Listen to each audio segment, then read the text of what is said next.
묵상기도 드림으로써 주일 예배를 하나님께 드리겠습니다.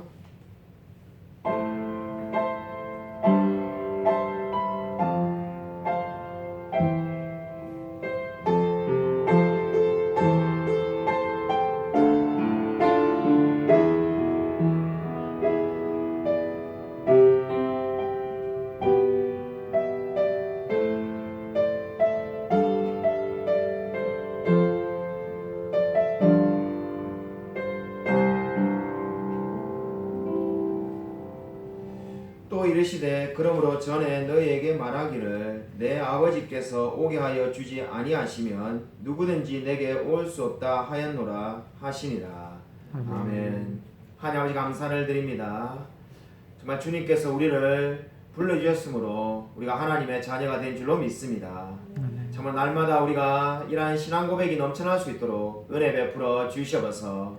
우리가 예배드리기 위해서 이 자리에 모였습니다. 하나님께서 이 예배 가운데 함께하여 주시고 우리가 예배 드릴 때 진정 우리가 하나님의 자녀된 것과 하나님께서 우리를 그토록 사랑하신 것을 다시금 확인하는 귀한 시간 될 수 있도록 역사하여 주시옵소서. 주님께서 이 예배 시간 가운데 함께하여 주실 줄 믿사오며 살아계신 예수 그리스도의 이름으로 간절히 기도드립니다. 아멘. 사도신경 우리 신앙을 고백드립니다. 전능하사 천지를 만드신 하나님 아버지를 내가 믿사오며 그 외아들 우리 주 예수 그리스도를 믿사오니 이는 성령으로 잉태하사 동정녀 마리아에게 나시고 본디오 빌라도에게 고난을 받으사 십자가에 못 박혀 죽으시고 장사한 지 사흘 만에 죽은 자 가운데서 다시 살아나시며 하늘에 오르사 전능하신 하나님 우편에 앉아 계시다가 저희로서 산자와 죽은 자를 심판하러 오시리라. 성령을 믿사오며 거룩한 공예와 성도가 서로 교통하는 것과 죄를 사하여 주신 것과 몸이 다해 사는 것과 영원히 사는 것을 믿사옵나이다. 아멘. 교동문 시편 131편을 찾으시기 바랍니다. 시편 131편입니다.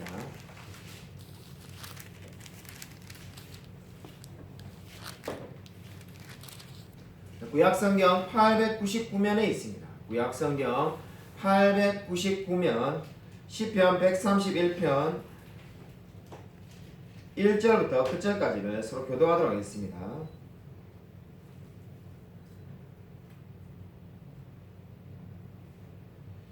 구약성경 899면입니다. 시편 131편 1절부터 끝절까지입니다.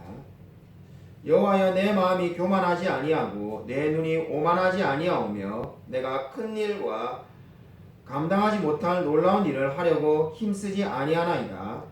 실로 내가 내 영혼으로 고요하고 평안하게 하기를 젖된 아이가 그의 어머니 품에 있음 같게 하였나니 내 영혼이 젖된 아이와 같도다. 함께 읽겠습니다. 이스라엘아 지금부터 영원까지 여호와를 바랄지어다. 찬송가 411장 함께 부르시겠습니다. 찬송가 411장입니다.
그렇습니다. 주님, 참으로 우리가 늘 주님과 함께 동행함으로 정말 주께서 주신 평화가 우리 마음 가운데 넘친다라고 늘 고백하며 살 수 있도록 은혜 부어 주셔서 이러한 신앙의 고백으로 하나님께 헌금을 드립니다.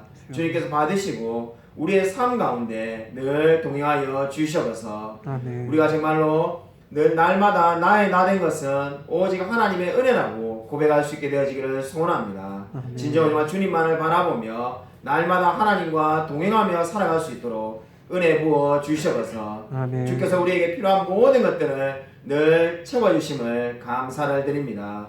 바라옵기는 우리 넘치은혜 교회도 2022년도에 부흥하는 교회 될 수 있도록 하나님께서 역사하여 주셔서 비록 코로나가 늘 진행 가운데 있지만은 우리가 정말 전도하며 기도하며 정말 말씀에 충만하여서 날마다 하나님께 영광 돌리며 이 복음 전파하는 귀한 사명 감당할 수 있도록 은혜 부어 주셔서 특별히 우리 선교지에 나가 계시는 우리 김보라 선교사님에게도 하나님께서 함께하여서 그 사역 가운데 하나님께서 크게 은혜를 덧입혀 주셔서 그래서 많은 영혼을 구원하며 정말 참으로 귀한 사역 감당할 수 있도록 하나님께서 역사하여 주셔서 주님께서 이 기도 가운데 함께하여 주실 줄 믿사오며 살아계신 예수 그리스도 이름으로 간절히 기도드립니다. 아멘.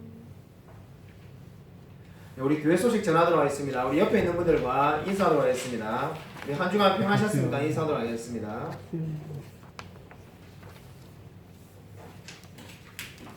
우리 맥체인 성경 읽기와 성경 필사 우리 열심히 동참해 주시기 바랍니다. 우리 성경 필사는 3월 말까지 이렇게 제출해 주시기 바랍니다. 이미 여러 우리 많은 성도님들이 제출하셨는데 아직 하지 못하신 분들은 3월 말까지 꼭 써주시기 바랍니다.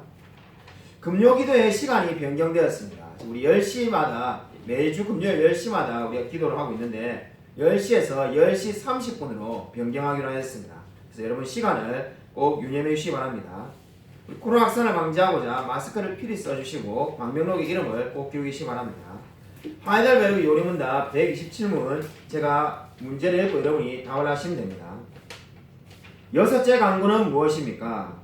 우리를 시험에 들게 하지 마시옵고 다만 악에서 구하시옵소서인데 이는 우리가 본연약하여 우리 자신만으로는 한순간도 설 수 없사오며 더욱이 우리의 천천히 원수의 마귀와 세상과 우리 자신의 육신이 끊임없이 우리를 공격하오니 주의 성령의 능력으로 우리 보존하시고 강력케 하사 이 영적 전쟁에서 물러가지 않고 마침내 완전한 승리에 이르기까지 언제나 한분하게 대안하게 하시옵소서. 라는 것입니다. 아멘. 오늘 설교 말씀은 골로새서 3장 18절부터 4장 1절까지입니다. 신약성경 328쪽이 되겠습니다. 신약성경 328쪽 골로새서 3장 18절부터 4장 1절까지를 제가 한 절, 성도님들이 한 절 교독하도록 하겠습니다.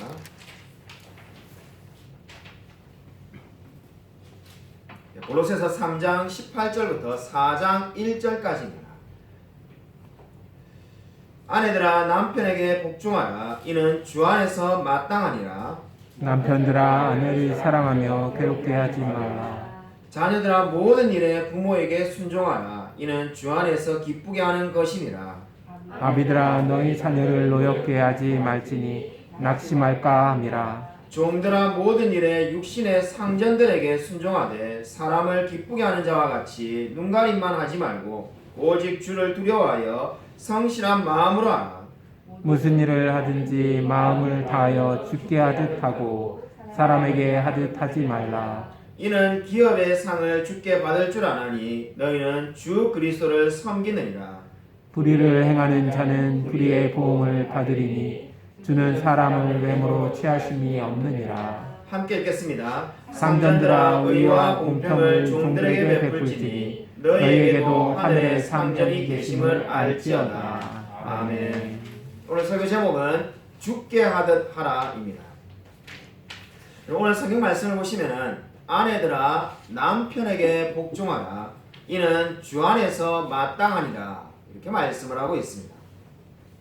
아마도 이 말씀은 현대를 사는 그리스도인들에 의해서 가장 오해되고 왜곡되고 있는 말씀 중에 하나가 아닐까 하는 생각을 해보게 됩니다.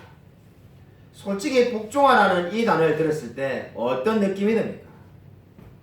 아마 이 여자분들은, 우리 여자 성도님들은 별로 썩 기분이 좋지 않으실 거고 남자분들도 저도 그렇게 처음에 예전에 느꼈습니다만은 들으면 좀 약간 민망하다는 그런 느낌이 들는지도 모릅니다. 그냥 조선시대에 노비 제도가 있었던 시대도 아니고 요즘같이 평등을 강조하는 시대에 복종하라는 말이 합당하기나 한가 아마 이런 생각을 한 번쯤은 해보았을 겁니다. 더구나 복종하라는 이 말씀이 하나님께 복종하라고 했으면은 아마 우리가 아무런 꺼리낌 없이 받아들였을 겁니다.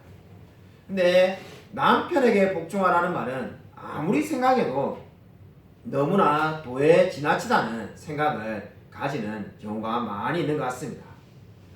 이 말씀에 대해서 많은 사람들이 가지는 느낌들이 이렇다 보니까는 이 말씀에 대한 성경 주석도 복종하라는 단어가 정말로 복종하라는 뜻은 아니다라는 어처구니 없는 성경 주석도 제가 지난주에 읽었습니다. 참 읽으면서 제가 웃음이 나왔는데 아니 복종하라고 적혀 있는데도 불구하고 이 복종하라는 말이 그렇게 적혀 있지만은 뜻은 아니다 이렇게 말을 써놓았습니다. 여러분 정말로 이 말씀의 의미는 뭘까요? 에베소서에도 동일한 의미의 말씀이 있습니다. 이 프린트물을 참고하시고 에베소서 5장 22절 프린트물에 다 적혀 있습니다. 우리 같이 한번 한 목소리로 읽겠습니다. 네, 시작. 아내들이여 자기 남편들에게 복종하기를 죽게 하셨다. 그럼 똑같은 말씀이 지금 에베소서에도 있습니다. 아내들이여 자기 남편들에게 복종하기를 죽게 하더라. 그리고 지금 이 말씀은 문자 그대로 복종하라는 의미가 되겠습니다. 제가 좀 전에 말씀드렸던 어처구니 없는 주석처럼 복종하라고 적혀 있지만은 그 뜻이 아니다라고 그렇게 말하는 것이 아니라 정말로 문자 그대로 우리가 받아들여야 됩니다. 근데 이렇게 성경에서 분명하게 아내들에게 남편들에게 아내들아 남편들에게 복종하라고 말을 하고 있음에도 불구하고 왜 사람들은 이 말씀에 대한 강한 거부감을 그대로 가지고 있을까요? 거기에 크게 두 가지 오해가 있기 때문입니다. 첫 번째 오해는 이 복종하라는 말씀이 마치 유교 문화의 남존여비 사상으로 들린다는 겁니다. 남존여비 사상, 말 그대로 남자는 귀하고 여자는 천하다는 그러한 생각으로 들린다는 겁니다. 그러나 성경은 결코 유교 사상처럼 남자는 높고 여자는 천하다라고 말씀한 적이 없습니다. 하나님은 남자와 여자를 동등하게 창조하였습니다. 근데 동등하게 창조하였다는 말이 모든 면에서 다 똑같다는 뜻은 결코 아닙니다. 하나님이 분명히 동등하게 창조했지만은 부부는 한 몸이지만은 가정을 이끌어가는 리더십을 남자에게 주었습니다. 이렇게 정하신 것이 하나님의 뜻입니다. 그래서 남자는 어떻게 하라는 겁니까? 예수님께서 교회를 위해 예수님 자신을 바친 것처럼 아내를 사랑하고 그리고 가정을 이끌으라고 말을 하고 있습니다. 남자가 가정의 리더다 이렇게 말하면은 많은 사람들이 군림하는 것을 먼저 떠올립니다. 그러나 이 성경이 말하는 권위는 주장하는 권위가 아니라 섬기는 것을 의미합니다. 베드로전서 5장 3절에서 잘 말씀하고 있는데 맡은 자들에게 주장하는 자세를 하지 말고 무리의 본이 되라고 분명히 말씀하고 있습니다. 그러니까 가정의 리더가 남자라는 것은 이제 남자는 아무거나 마음대로 다 할 수 있는 존재가 되었다는 것이 아니라 무리의 바로 가정의 본이 되라는 의미가 되겠습니다. 그러면 이 베드로전서 5장 3절의 말씀처럼 남자가 가정의 리더가 된다는 것은 남자가 여자보다 더 우월하다는 의미가 결코 아닙니다. 오히려 남자는 어떻게 하라는 겁니까? 더 큰 책임을 맡은 자라는 뜻이 되겠습니다. 그럼 창세기의 아담과 하와를 한번 떠올려 보시기 바랍니다. 분명히 남자가 먼저 창조되었습니다. 하지만 남자가 먼저 창조되었다는 것이 결코 남자가 여자보다 더 우월하다는 의미를 가지고 있지 않습니다. 하와가 창조된 이유가 뭡니까? 남자가 혼자서는 스스로 채울 수 있는 없는 부분이 있었기 때문입니다. 그래서 하와는 아담의 돕는 배필로 창조되었습니다. 더구나 바울은 신약성경에서 여자에 대해서 어떻게 말합니까? 여자는 남자의 영광이라고 분명히 말씀하고 있습니다. 우리 고린도전서 11장 7절 말씀을 같이 한번 읽겠습니다. 프린트물에 적혀 있습니다. 같이 한 목소리 한번 읽겠습니다. 네, 시작. 남자는 하나님의 형상과 영광이 그 머리를 마땅히 가리지 않거니와 여자는 남자의 영광이니라. 아멘. 아멘. 여러분 성경은 분명히 여자가 남자의 영광이라고 분명히 말씀하고 있습니다. 그러므로 남자가 이 가정의 리더가 된다는 것은 하나님께서 질서 있게 세우신 원칙입니다. 모든 사람들이 다 리더다 이렇게 되면은 가정에서 누가 책임을 지고 이끌어 가겠습니까? 그래서 하나님께서 남자가 더 우월하다는 것이 아니라 남자가 더 큰 책임이 있는 자로 가정을 이끌라고 세웠습니다. 그런 차원에서 복종하라는 겁니다. 두 번째로 복종하라는 말씀에 대한 오해는 남편이 전혀 복종할 만한 사람으로 여겨지지 않는다는 겁니다. 남편이 전혀 존경할 만한 사람도 아니고 솔직히 여자인 내가 남편보다 훨씬 뛰어나고 돈도 잘 버는데 왜 내가 남편에게 복종해야 하는가 이렇게 말하는 분들이 많이 있습니다. 우리 시대만 그런 것이 아니라 지난 세기 가장 뛰어난 설교자라고 칭찬을 받는 마틴 로이 존스 목사님의 설교집을 보면은 이런 일화가 나옵니다.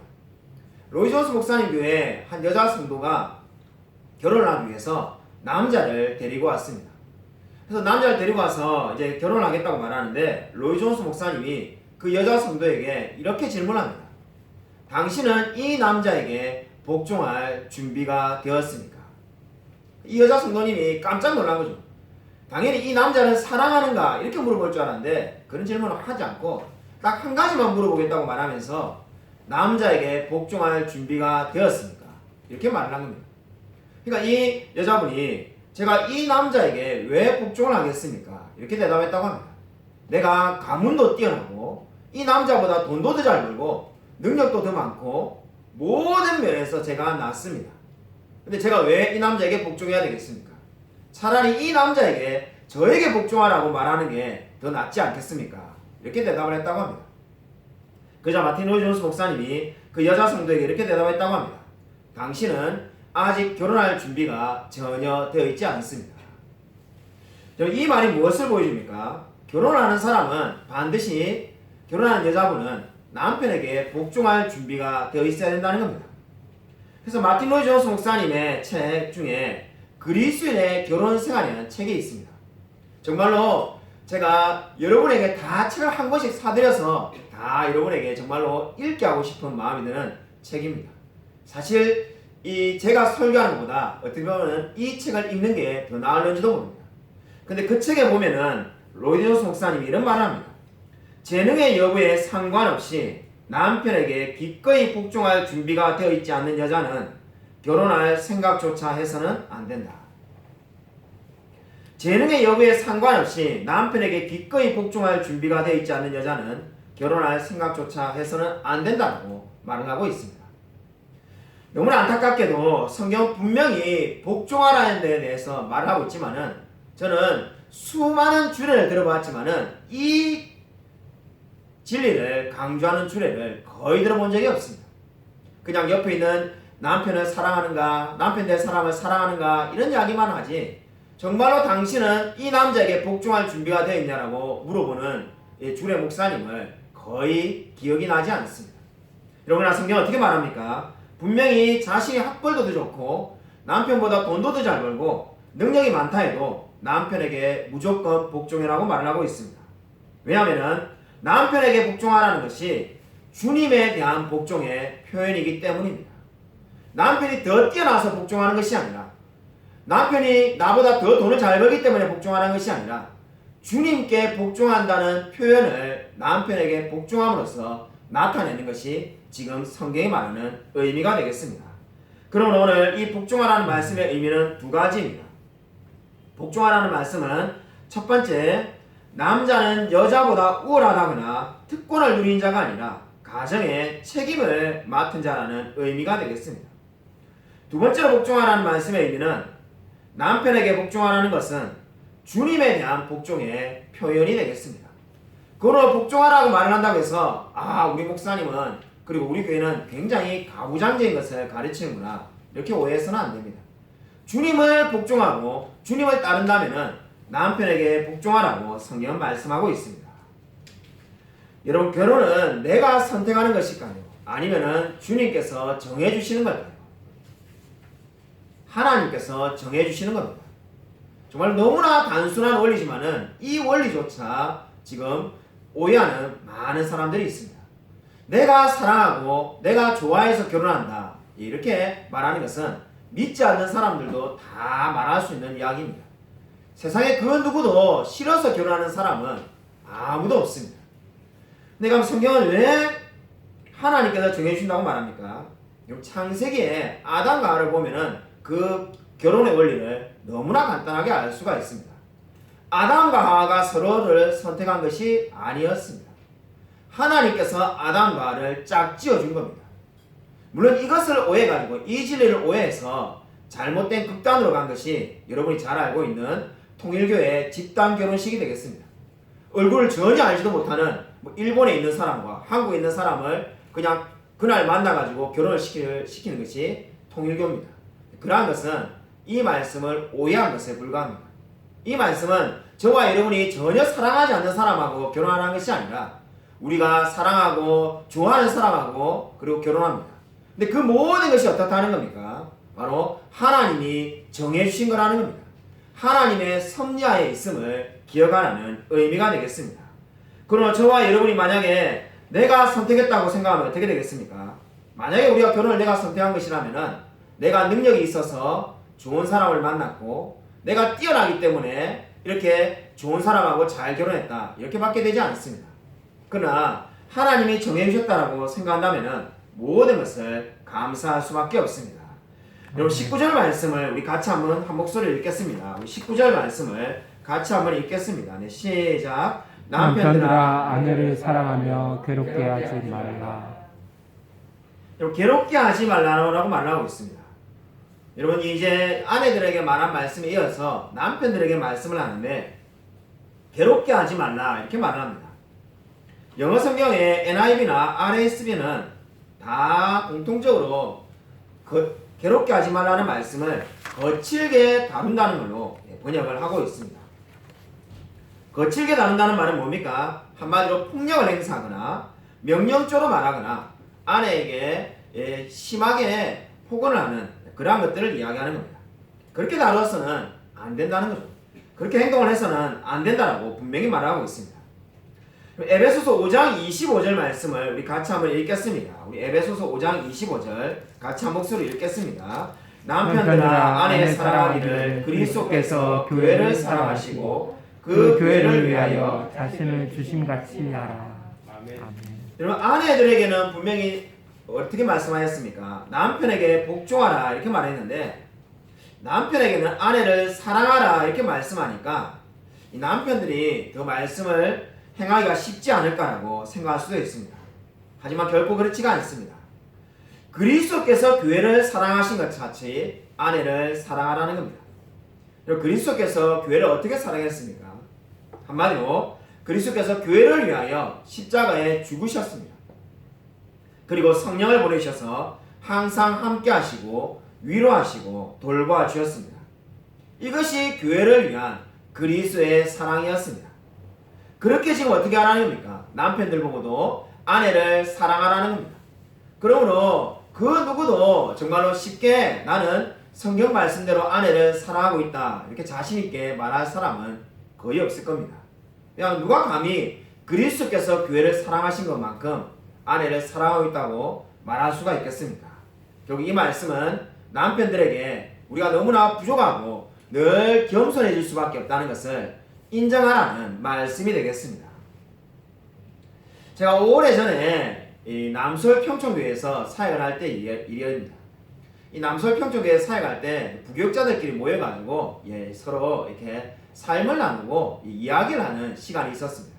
그 당시에 제가 이 박정 사모랑 결혼하기 전이었는데 그 당시에 저는 총각이었고 몇몇 우리 사역자분들은 이미 결혼해서 자녀도 있는 그런 분들이 있었습니다. 그래서 막 이야기를 하다 보니까는 이 결혼 생활 같은 거를 이야기해가지고 제가 별로 재미없이 이렇게 이야기를 듣고 있었습니다. 저는 총각이니까는 들어봐야 무슨 이야기인지도 모르겠고 별 재미가 없어 이렇게 듣고 있는데 한 분의 이야기가 제 귀를 정말로 사로잡았습니다. 이 어느 목사님께서 지금은 선교사님 되셨는데 이 목사님께서 이 사역을 다 마치고 난 다음에 집에 이제 퇴근해서 집에 들어오셨다는 겁니다. 그 당시에 사모님은 아무 일도 안 하고 집에 계시는데 아이만 키우는 분이신데 집에 이제 퇴근해서 들어가서 뭔가 좀 마실 게 있냐 해가지고 냉장고 문을 여니까 이 냉장고가 얼마나 엉망진창이든지 뭐 한숨이 절로 나왔다는 겁니다. 그래서 제가 이야기를 들으면서 드디어 재미있는 이야기 나오겠구나. 드디어 한번 대판 싸우겠구나. 뭐라고 말했을까? 귀를 쫑긋하며 들었습니다. 놀라운 것은 이 목사님께서 그 냉장고가 그래 엉망진창이면은 웬만한 사람 같으면 어떻게 말하겠습니까? 집에 하루 종일 있으면서 너 뭐했냐? 아마 이 말을 하든지 조금 그냥 뭐 사람이 좋으면은 그냥 없는 일로 그냥 넘어가기만 해도 좋은 사람일 건데 그 냉장고를 보시더만은 이렇게 말했다고 합니다. 내가 진작 치워놨어야 되는데 못 치워놔서 미안하다고 그렇게 말했다고 합니다. 이야기를 들으면서 이 다른 부교육자들이 다 놀랬고 뭐 저는 거의 뭐 기왕하겠습니다. 세상에 이런 사람이 다 있는가? 얼마든지 진짜 자기가 한 소리 할 수 있을 것 같은데 그렇게 하지 않으셨다는 겁니다. 제가 이 설교 준비하면서 그때 일이 떠올랐습니다. 그 당시에 그 목사님이 30대 초반이었습니다. 네, 30대 초반에 벌써 그렇게 하셨는데 저는 나이가 이제 얼마 있지 않으면 50이 다 돼가는데 솔직히 저는 지금도 그렇게 못하고 있습니다. 제가 보면서 이 정말로 내가 많이 부족하구나. 이 말씀이 정말 말하는 것처럼 아내를 사랑하기를 그리스도께서 교회를 사랑하는 것처럼 하라고 하는데 저는 한참 멀었다 이런 생각을 이번 주에 했습니다. 여러분 폴 투르니에라는 유명한 의사이자 그리스도인 분은 이렇게 말하였습니다. 사랑하는 사람은 이해하고 이해하는 사람은 사랑한다. 이해를 받는다고 느끼는 사람은 사랑을 받고 있다고 느끼고 사랑을 받는다고 느끼는 사람은 이해를 받고 있다고 확신한다. 부부 사이에서 적어도 자기의 배우자에게만은 자기가 이해를 받고 있다는 느낌 없이 이 세상에서 자유롭고 충만한 인생을 추구할 수 있는 사람은 아무도 없다. 저는 이 마지막 부분의 말이 참으로 늘 마음에 와닿았습니다. 정말 너무나 맞는 말인 것 같지 않습니까? 적어도 자기 배우자에게만은 자기가 인정받고 이해받는다는 느낌 없이 어떻게 충만한 인생을 추구할 수가 있겠습니까? 여러분 진정으로 여러분 남편은 아내를 이해하며 다가가시길 바랍니다. 여러분 오늘 그것이 바로 성경이 말하는 저와 여러분에게 말하는 진리이고 명령이 되겠습니다. 오늘 두 번째는 20절 말씀을 우리 같이 한번 읽겠습니다. 우리 20절 말씀 같이 한 목소리 읽겠습니다. 네, 시작. 자녀들아 모든 일에 부모에게 순종하라. 이는 주 안에서 기쁘게 하는 것이니라. 아멘. 여러분 오늘 이 말씀은 자녀들에게 해당되는 말씀입니다.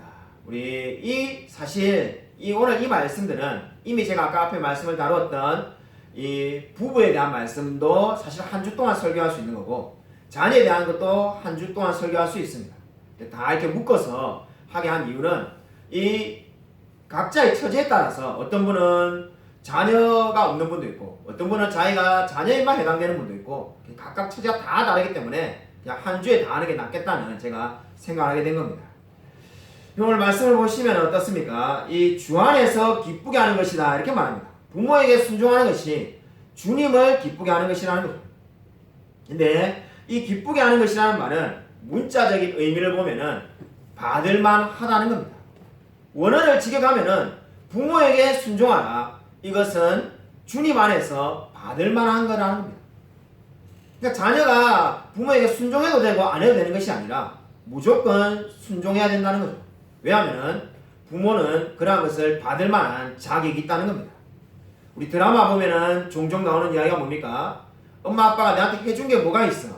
해준 게 뭐가 있다라고 나에게 이런 것을 뭐 요구하느냐? 뭐 부모 노릇을 잘한 것이 있냐? 이렇게 말하는 것은 다 그죠? 이 성경에 말하는 진리가 아닙니다. 부모는 이미 아이를 낳은 것만으로도 충분히 순종하며 존경을 받을 만한 자격이 있다고 말을 하고 있습니다.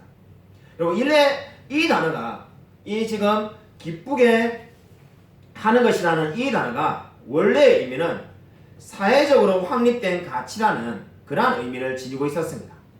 그러니까 받을만 하다는 것이 바울 혼자만 주장하는 것이 아니라 그 사회 전체가 그렇게 공통적으로 느끼고 있는 거라는 겁니다. 근데 더 강력한 단어가 뭡니까? 그 앞에 있는 주 안에서라는 단어가 되겠습니다.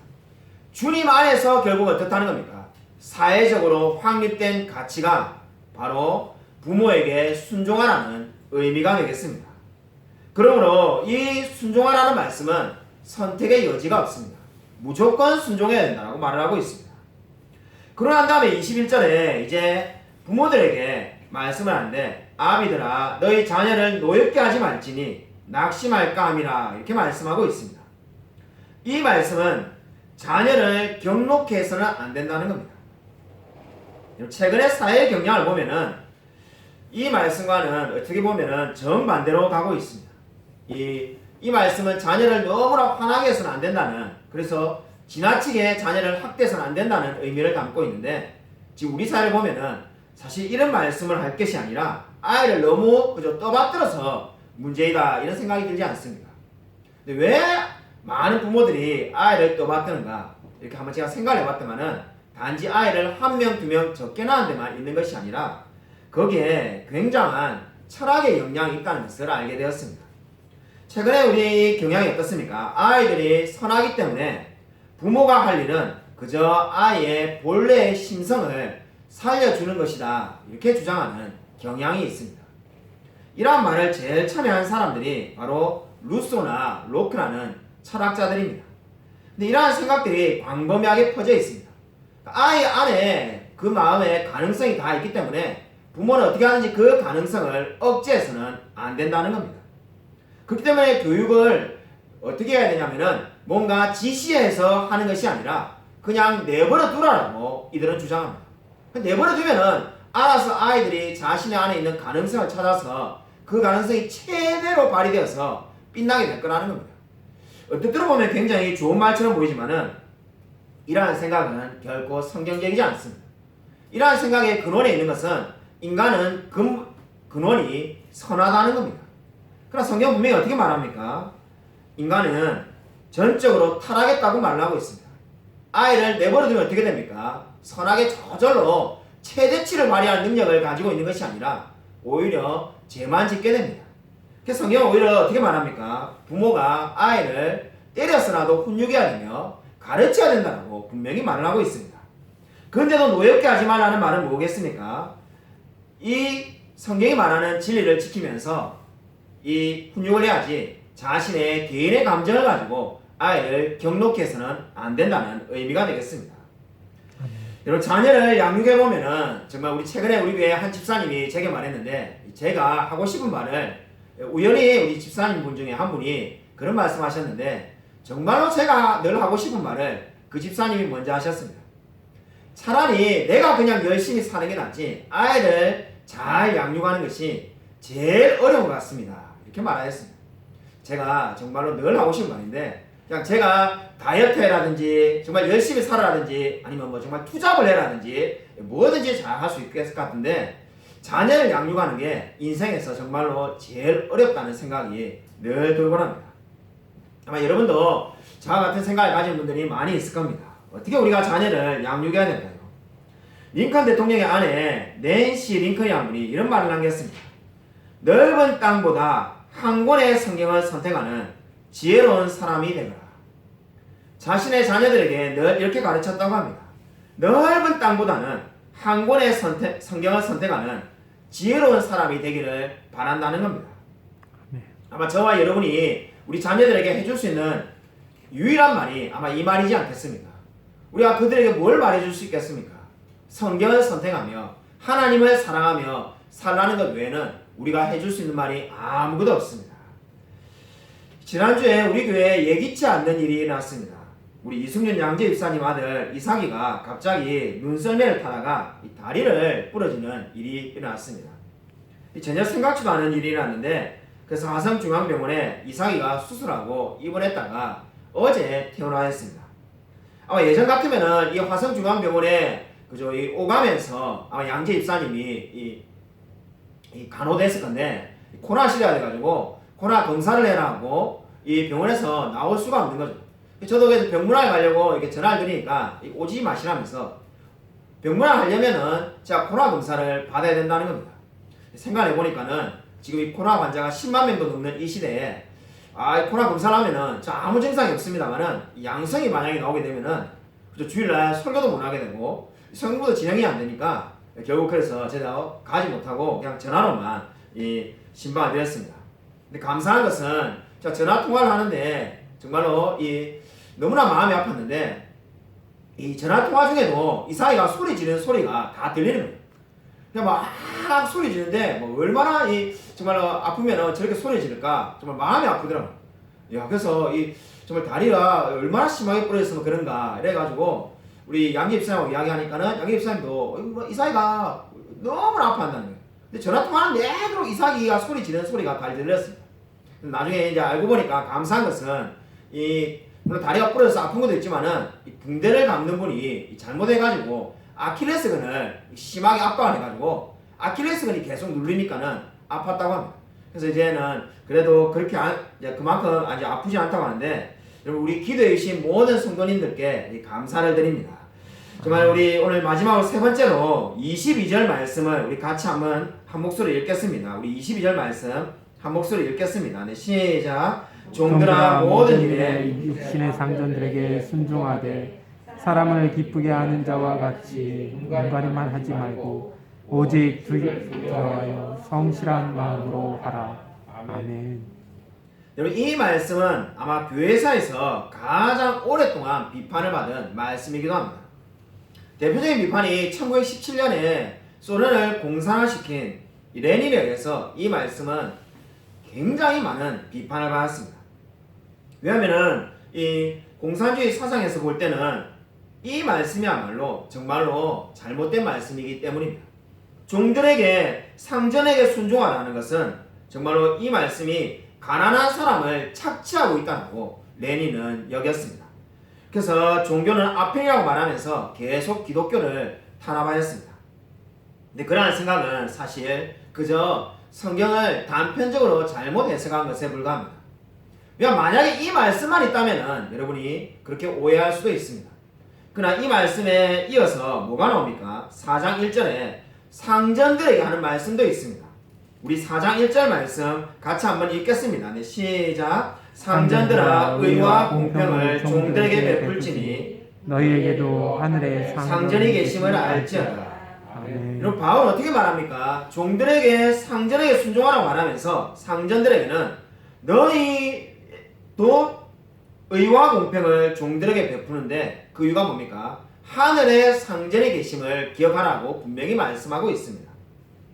그러니까 사실 상전은 제일 높은 곳에 있는 사람들이 상전인데 그 사람들에게 성경은 어떻게 말합니까? 너희보다 더 높은 곳에 너희를 다스리는 분이 있음을 늘 기억해라는 겁니다. 그분이 바로 누구이십니까? 하나님이십니다. 그리고 이 말씀들은 레닌이 오해한 것처럼 가난한 사람을 착취한다거나 가난한 사람을 더 가난하게 만든다거나 가난한 사람을 이용해 먹기 위한 말씀이 결코 아닙니다. 오히려 종들은 상전에게 순종하고 상전은 늘 자신을 다스리는 하나님 계심을 믿고 겸손하게 종들에게 의와 공평을 대하라는 겁니다. 여러분, 아마 많은 분들이 예수님이라면 어떻게 하실까라는 책을 읽으셨을 겁니다. 찰스 셀돈이 지은 예수님이라면 어떻게 하실까라는 책을 보면은 제일 교회에 있는 일부 성도들이 예수님이라면 어떻게 하실까라는 생각을 가지고 질문을 하며 그 질문에 따라서 이제 행동하며 서약을 하였습니다. 그 중에 이 밀턴 라이트라는 한 성도가 있었는데 그는 사업을 하는데 지나칠 정도로 늘 이익을 얻을 수 있는가?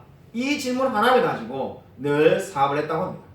뭔가에 투자를 하든 뭔가를 시작할 때 나는 이익을 얻을 수 있는가? 이익을 얻지 못한다면 나는 하지 않겠다. 이러한 자세를 가지고 늘 사업을 했다고 합니다. 근데 그가 이제 예수님이라면 어떻게 하실까라는 그 말씀을 따라서 생각을 해보게 되니까는 예수님이라면은 아마 분명히 사업을 이렇게 하셨을 거다. 이러한 것들을 한번 써보게 되었습니다. 그 중에 여러 가지가 있습니다만은 두 가지 원칙을 여러분에게 소개하고자 합니다. 그 밀턴 라이트가 쓴 것 중에 두 가지를 이렇게 썼습니다. 첫 번째, 결코 이윤 추구만을 제일의 목적으로 하지 않고 모든 일에 우선적으로 하나님께 영광을 돌리려는 목적으로 사업에 임하실 것이다. 예수님이 사업을 하신다면 이윤 추구만을 목적으로 하지 않고 모든 일에 우선적으로 하나님께 영광을 돌릴 거라는 거죠. 이 말은 밀턴 라이트 자기의 사업을 자기 스스로 비판한 겁니다. 자기는 늘 이윤 추구만을 하고 살았는데 하나님이 만약에 사업을 하시면은 그렇게 하지 않겠구나 이런 생각을 하게 된 거예요. 두 번째로 사업상 벌어들인 모든 돈을 결코 사유재산으로 간주하지 않고 인류의 선과 복지를 위해 사용될 하나의 신탁 자금으로 간주할 것이다.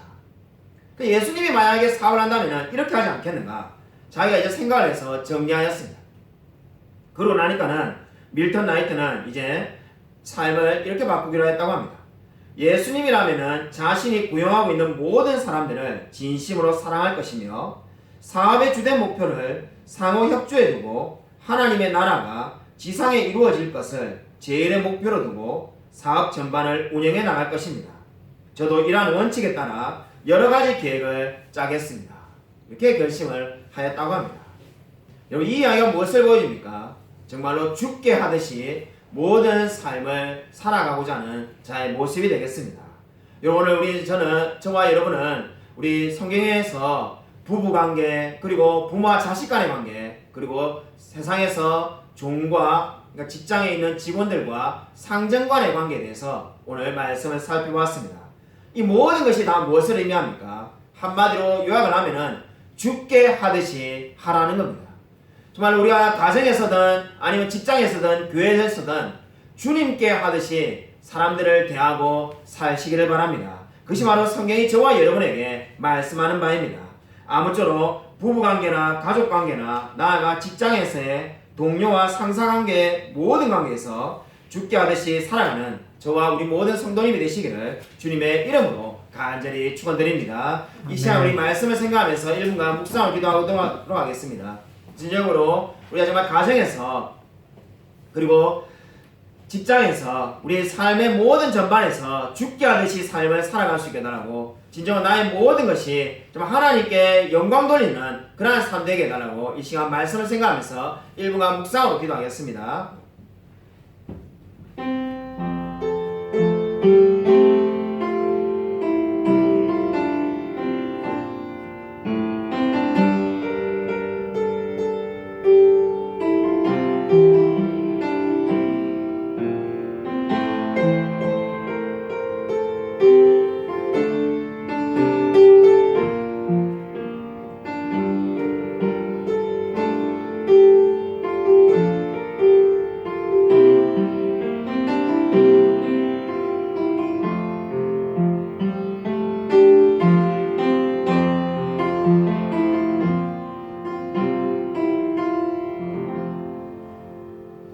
하나님 아버지 감사를 드립니다. 정말 우리를 하나님의 자녀로 삼아주시고 우리가 각 가정과 그리고 직장에서 우리가 정말 모든 삶의 가운데서 죽게 하듯이 살아갈 수 있도록 은혜 베풀어 주셔서 정말 우리의 모든 삶이 하나님께 영광 되어지기를 소원합니다.